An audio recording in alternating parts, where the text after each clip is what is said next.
It was just another ordinary day at the police station until a little girl walked in with a story that no one expected. As she stood before the officer, her words were clear, but they seemed unbelievable to him. She spoke of her mother's sacrifice, the hard work she put into serving her country, and the pride she felt in what her mom did. But the officer? He just laughed it off, dismissing her as if her words meant nothing. It's a moment that might have slipped by unnoticed, if not for one thing: the unexpected arrival of a colonel. The door opened, and in stepped the colonel, walking with authority and a deep sense of respect. But what happened next shocked everyone in the room. Without a moment's hesitation, the colonel did something no one saw coming. He turned and saluted the young girl first. The officer, still standing there with disbelief on his face, was left speechless. Why did the colonel salute this little girl, and what did her story truly mean? In this story, sometimes appearances can be deceiving, and a child's words can carry more weight than anyone realizes. Stick around, because what unfolds next will change everything you thought you knew. The little girl, no more than 10 years old, stood tall despite the tension in the room. Her eyes were filled with pride, but there was also something deeper, something that hinted at a lifetime of stories waiting to be told. She had been visiting the station regularly, hoping for someone to believe her, to understand what her mother meant to her. Her mother was a decorated officer in the military, someone whose achievements were well known, yet few understood the personal sacrifices she made.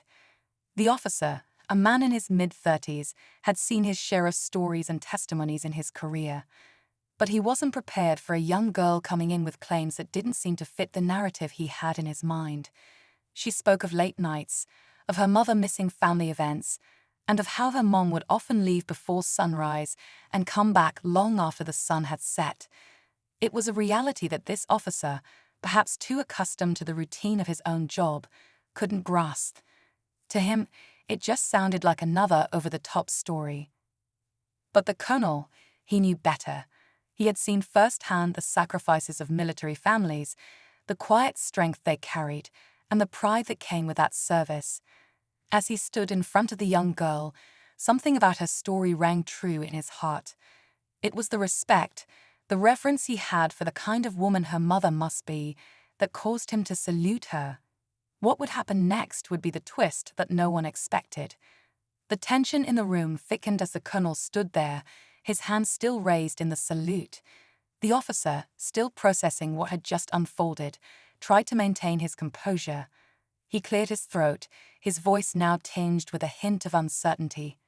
"I don't understand," he muttered, more to himself than anyone else. The young girl's face remained calm, almost as if she'd expected this. She wasn't angry or upset, she simply knew what needed to be done. "My mom's a fighter," she said softly, her voice unwavering. "She fights for people like you, so you can laugh at me, and then keep living your life." Her words hung in the air, heavy with truth. The officer blinked, taken aback by her maturity. The colonel, however, stepped forward and placed a hand gently on the girl's shoulder. "You're right," he said, his voice suddenly quiet but firm. "Your mother's sacrifice isn't something people see every day. But we see it in the quiet moments, the ones that don't make the headlines." He turned to the officer, his eyes narrowing slightly. "And sometimes, those who serve most selflessly go unnoticed." This wasn't just about a child defending her mother. It was about a world that overlooked the invisible battles fought by the military families left behind. The officer's skepticism began to waver, but the deeper conflict still lurked beneath the surface. Who was right in this situation? What was the real story behind the girl's mother? And what did the colonel know that no one else did? As the silence stretched between them, the answer seemed further away than ever. The room seemed to freeze. The officer stood still, his face a mixture of disbelief and growing shame, his mind racing to process everything that had just happened.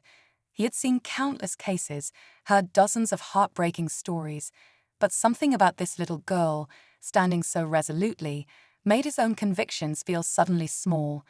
It was as if the weight of her words, so simple, yet so profound, had knocked him off balance. The colonel was watching him closely now, eyes piercing, waiting for him to say something, anything. "I don't understand," the officer repeated, his voice more strained this time, as though he was trying to convince himself as much as anyone else. "If she's really a hero, why isn't she here?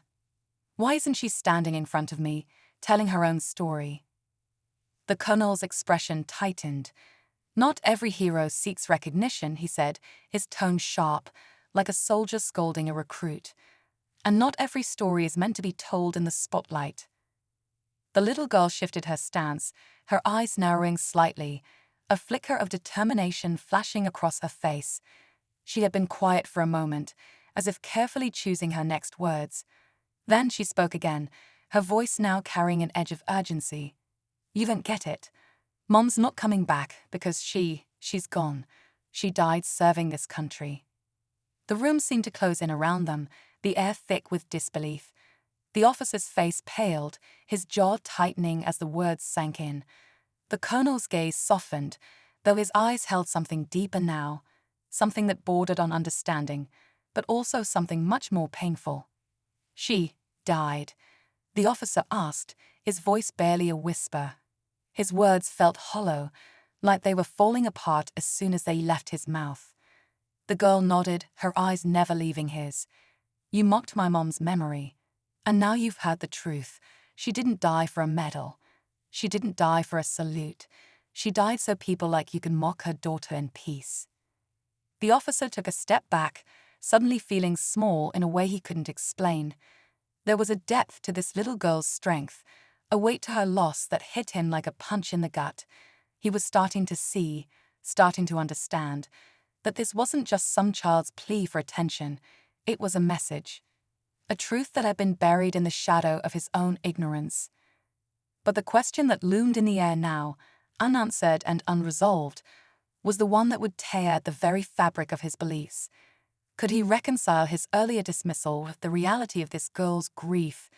And what role would he play in her journey from here on out?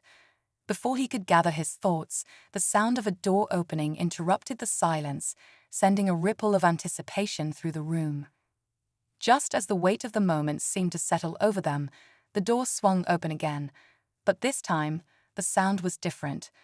The footsteps were deliberate, heavy, and filled with authority. The officer, still stunned, turned instinctively toward the entrance, his heart racing with an unfamiliar anxiety. But it wasn't another officer or civilian who walked in. No, this time, it was a man who carried an unmistakable presence. The newcomer was tall, his posture rigid, military-grade precision in every step. He wore the rank of a major general, his uniform perfectly pressed, the insignia gleaming under the dim lights. As he entered, his eyes immediately locked onto the colonel, who, to everyone's shock, straightened with immediate respect. The major general didn't waste any time. Without acknowledging the officer or the young girl directly, he walked up to the colonel and placed a hand firmly on his shoulder.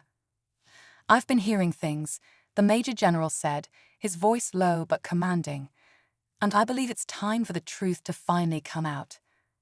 The officer, now confused and even more disoriented, glanced between the colonel and the major general.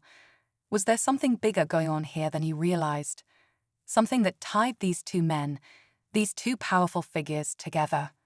What was it about this little girl's story that had brought in such high-ranking officials? The colonel nodded slowly, then turned to the officer. "There's something you don't know," he began, his voice quieter now, as though speaking a secret that had long been buried. The girl's mother wasn't just another soldier. She was part of an operation that's still classified to this day. The room grew tense again, the air thick with the weight of these new revelations. The officer's mind raced. How could he have been so wrong about this little girl? How could her story be tied to something so secretive, so dangerous, that even these men were now involved? The major general's eyes turned toward the girl, his expression unreadable. "It's time," he said, his words carrying an unspoken command. "Tell him the rest of your story. Tell him the part you've been holding back." A chill ran down the officer's spine. What could this child possibly be holding back? And why was the colonel so determined to make sure he heard it? The girl hesitated for only a moment, her small hands clenching into fists. "You still don't know why my mom died, do you?" she asked, her voice steady despite the emotion bubbling just below the surface. It wasn't just a mission. She was part of something much bigger. And now, I'm the only one who knows how it ended.